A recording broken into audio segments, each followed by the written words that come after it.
3 মাস হয়েছে। র্যাব কি ব্যবহৃত হয়েছে? পুলিশ ব্যবহৃত হয়েছে? অন্য কোনো বাহিনী ব্যবহৃত হয়েছে? র্যাবের নাম আবার রিনেমড করব কিনা বা অন্য নতুন এলিট ফোর্স আমরা রেজ করব কিনা সেটা এখনও চিন্তা ভাবনার বিষয়। আমরা আশা করছি আগামী দিনে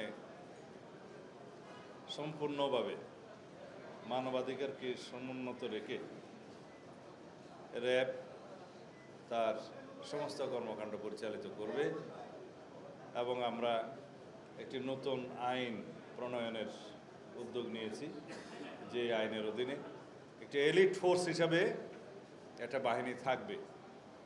আমরা র্যাবের নাম আবার রিনেমড করব কিনা বা অন্য নতুন এলিট ফোর্স আমরা রেজ করব কিনা সেটা এখনও চিন্তা ভাবনার বিষয়, সরকার বিবেচনা করছে। তবে সব ক্ষেত্রেই এলিট ফোর্সের ক্ষেত্রেই আমরা জবাবদিহিতা এবং স্বচ্ছতা, ট্রান্সপারেন্সি এবং অ্যাকাউন্টেবিলিটি আমরা এনশিওর করব ইনশাআল্লাহ। অথরিটি থাকবে, রেসপন্সিবিলিটি থাকবে, সাথে সাথে সেই বাহিনীর ট্রান্সপারেন্সি এবং অ্যাকাউন্টেবিলিটি নিশ্চিত করা হবে সেই একই আইনে। সেভাবেই আমরা আগামীতে আইনের শাসন প্রতিষ্ঠা করব এবং জননিরাপত্তা, জনপ্রত্যাশা অনুযায়ী প্রতিষ্ঠিত হবে ইনশাআল্লাহ। আমরা জানি যে র্যাবের কিছু কর্মকর্তার কারণে প্রতিষ্ঠান হিসাবে র্যাব ক্ষতিগ্রস্ত হয়েছে। রাষ্ট্রীয় প্রতিষ্ঠানগুলোর মধ্যে এমন কোনো প্রতিষ্ঠান ছিল না ফ্যাসিবাদী শাসন আমলে যে প্রতিষ্ঠান ক্ষতিগ্রস্ত হয়নি। সেটা পুলিশ, সেনাবাহিনী, র্যাব, বিজিবি সবাই ক্ষতিগ্রস্ত হয়েছে প্রতিষ্ঠান হিসাবে। কিন্তু আমাদের স্মরণ রাখতে হবে, কয়েকজন কর্মকর্তার অ্যাক্টিভিটিস পুরো প্রতিষ্ঠান দায় দায়িত্ব নিতে পারে না।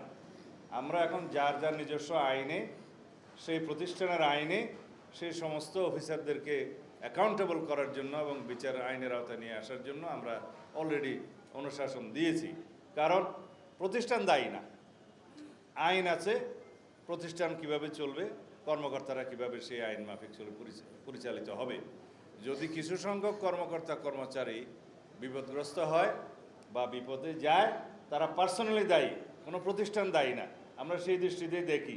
ঠিক আমেরিকা যেই সময় র্যাবের উপরে স্যাংশন দিয়েছিল, সেই সময় র্যাব এমন কিছু কর্মকাণ্ডে জড়িত ছিল, রাজনৈতিক হাতিয়ার হিসেবে ব্যবহৃত হয়েছিল।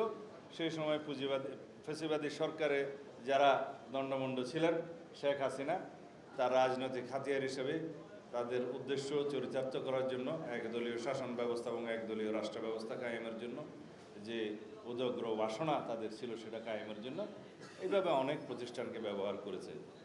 সেই কারণে র্যাবের উপরে যে স্যাংশনটা আমেরিকা ইম্পোজ করেছে সেটা এখনও বহাল।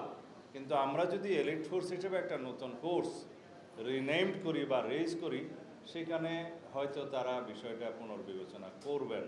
বর্তমানে র্যাব যে আইনে পরিচালিত হচ্ছে সেটা আর্ম পুলিশ ব্যাটালিয়নের একটা সার্টেন প্রভিশনের উপরে দাঁড়িয়ে সেটা পরিচালিত হয়। এটা অ্যাডক ভিত্তিতে চলেছে।